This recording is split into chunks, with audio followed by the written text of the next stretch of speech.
Chapter 1. Los Angeles, California, 6 months earlier. I was on the telephone when the door opened and Gwen Lloyd walked in. She held the door slightly ajar, handle behind her back, and a look of apology on her face. I held up my finger as I spoke into the phone. "Don't worry, I'll be with you through the whole process. It's nothing, really." As I listened to my client whine on the other end of the line, Gwen mouthed, "Someone to see you." I pointed to the phone and shrugged my shoulders. Gwen rolled her eyes, indicating urgency. I nodded, suddenly embracing the excuse to get off. "I'm sorry, Mr. Suarez. Something's come up. I gotta go. I'll call you later." I could tell Gwen was uncomfortable. I held up my finger again. "No, I swear I'll call. Half hour, max. Talk to you soon." I hung up and turned to Gwen. "Who is it?" Mr. Rowe." There was a knock on the door behind her. She turned and partially opened the door. I could hear a man's voice say, "Will he see us?" Gwen turned and looked at me. I nodded. She swung the door open and a man walked past her into my office. He appeared to be in his late 40s, thick-set, curly dark hair flecked with gray and neatly combed, blue cotton shirt open at the collar, tucked into tan dress slacks and draped by a navy sport coat. His face was round and jovial, but his piercing gray eyes projected power. "You're Johnny Lennox?" he asked. "Jonathan Lennox, Mr. Roban, Carl Roban." "Did you have an appointment, Mr. Roban?" "Carl, no, I didn't have an appointment, but I need to see you right away." I stifled my irritation. "Well, I might have a few minutes." Then I waved to Gwen. "It's—" Before I could finish, Carl turned and yelled through the open door, "Come on in, honey." Gwen stepped aside again, and the most beautiful woman I had ever seen, in person that is, walked in. She was slightly taller and clearly much younger than Carl. Dark hair flowed down to her shoulders, framing high cheekbones and dark eyes. Her flawless bronze skin and stunning figure were draped in a sleeveless white shirt and black slacks. A pouty mouth broadened into full red lips when she smiled, which she did as Carl introduced us. "Johnny, this is Carmen Escobar." I stood up and reached across the desk to shake her hand. "Hello, Ms. Escobar." She placed her soft hand in mine. "Please, call me Carmen, Johnny." Now, when anyone called me Johnny, it always grated, but when I heard it from Carmen, it sounded musical, like Jawani. "Nice to meet you, Carmen." Smiling dumbly, I reluctantly let go of her hand. "Perhaps we should meet in the conference room." Carl looked around my office. "No, this is fine." "Well, won't you have a seat?" I indicated the 2 leather chairs facing my desk. "Okay, Johnny." Carl and Carmen sat down.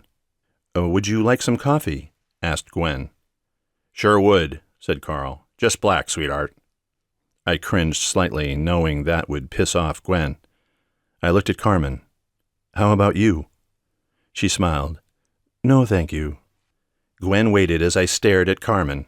Finally, she said, "Would you like some coffee, Mr. Lennox?"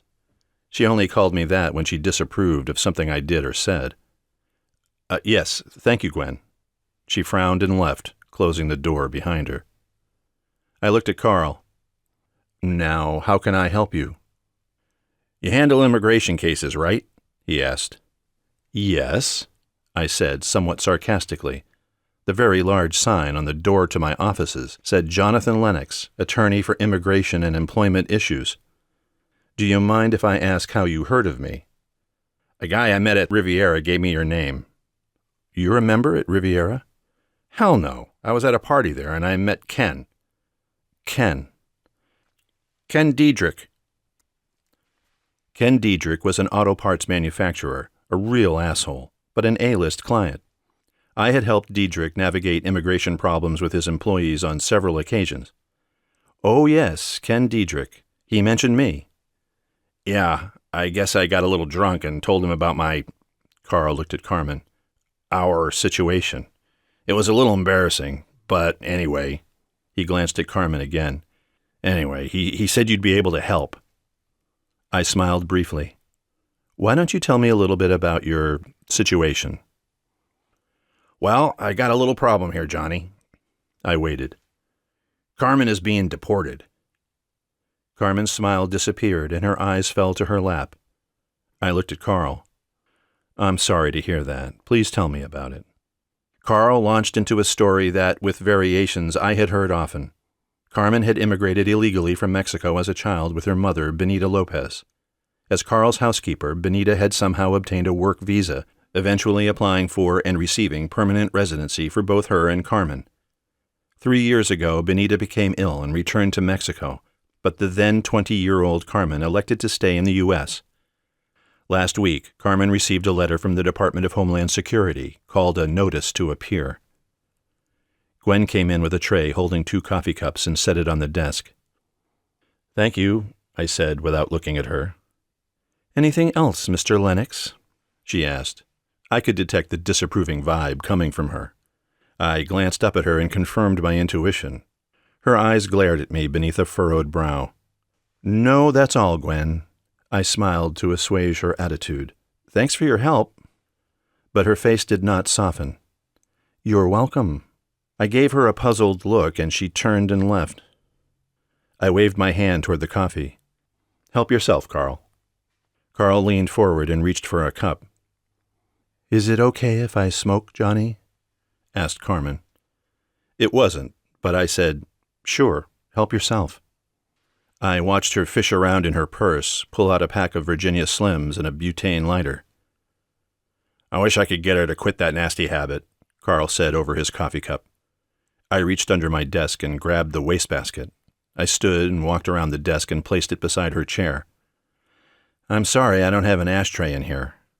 She looked up at me, her lips spreading back into a smile as she placed a cigarette between them, her dark eyes sparkling. "I hope I'm not causing any inconvenience." For the first time I could smell her, a heady mixture of perfume, shampoo, and suntan lotion. "I don't mind, really," I lied.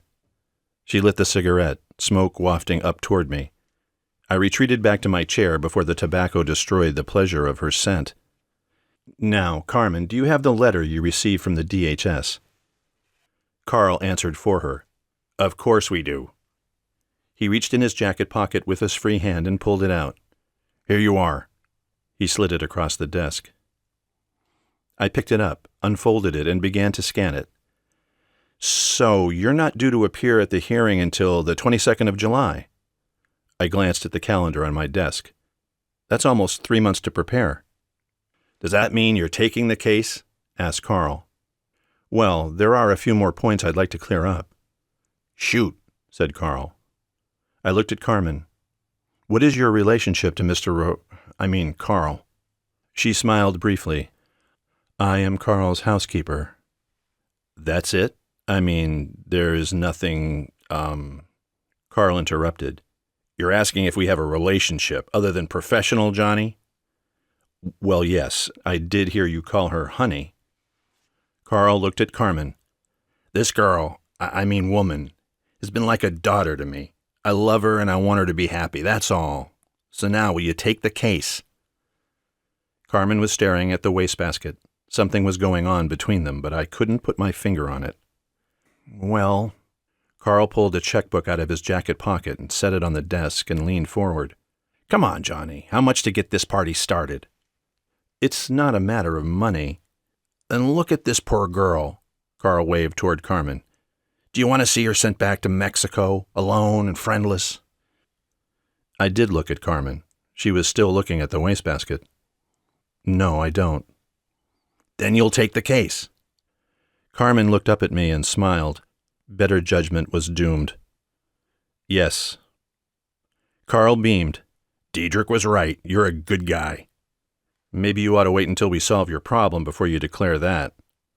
"Oh, you'll fix it. I know," said Carl. I opened a drawer of my desk and pulled out a yellow legal pad. I poised a pen over it and started asking questions.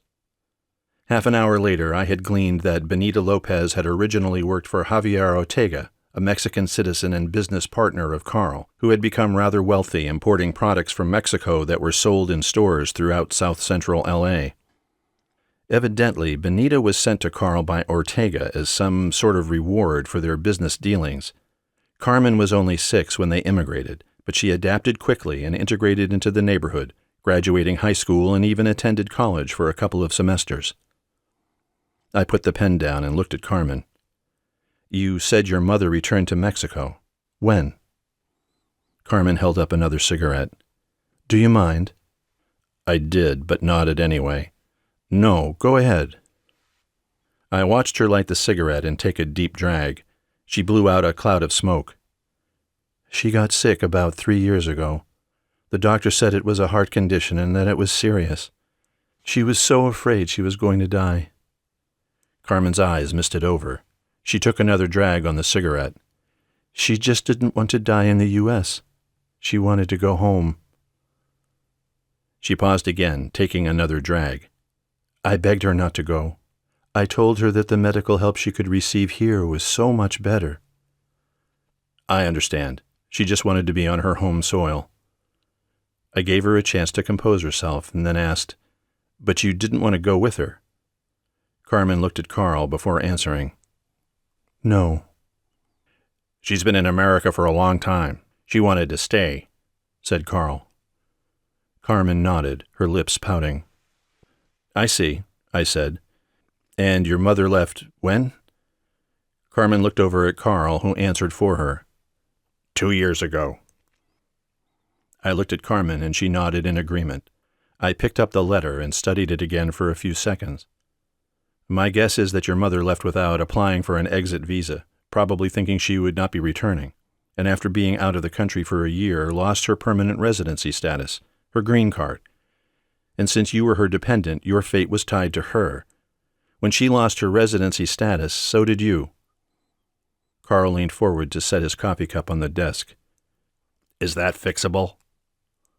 Well, we certainly can reapply for residency status.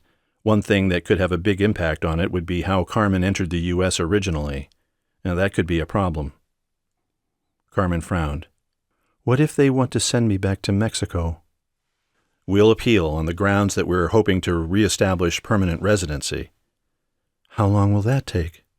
A while, probably several months. The judge should grant you a bond while we're waiting. Carl reached over and squeezed Carmen's arm. See, honey, you'll be all right. Johnny's all over this thing. I gathered a few more details and reassured Carmen and Carl that everything would be okay. I'll do a little more research on the case and we'll meet again before the hearing. Gwen will call you. In the meantime, don't hesitate to call me if you have any questions or concerns. Carl grabbed Carmen's hand. Come on, honey, let's go get some lunch. He looked at me. Do you want to join us, Johnny? I was tempted, but better judgment prevailed. No, thank you. They stood up, and I followed suit. Carl reached across the desk to shake my hand. Well, thanks, Johnny. I knew you'd be a help to us. I shook his hand briefly. I'll do what I can. I held out my hand to Carmen. Please don't worry. I'm sure we'll be able to solve this issue. Thank you, Johnny, she smiled, pausing for a second. Then she turned to follow Carl. I watched the door close behind them. I looked at my watch. Damn, better call back Mr. Suarez. Gwen picked up the wastebasket and examined the ashes and cigarette butts it contained. I've never seen you allow anyone to smoke in here before. I nodded. I don't know what came over me. Well, I do. A voluptuous figure, full red lips, and sparkling brown eyes. I blushed slightly. Well, I'll admit, I was somewhat intrigued. Intrigued? You were panting like a dog. All right, Gwen, I get it. You disapproved of my typical male behavior. Gwen held the basket so I could see the contents. I don't disapprove, John. I just worry about you. I sat up a little straighter in my chair. Well, don't. I'm in complete control. She sighed. If you say so. She turned to go empty the wastebasket. Before you go, she stopped and turned back toward me. Yes? I tore off a page of the legal pad and handed it to Gwen. I need you to start preparing these forms. Gwen walked back to the desk and took the paper from me. She glanced at it briefly. You're the boss. She turned and walked out of the office. I sank back into my chair. Gwen was right. I was panting like a dog.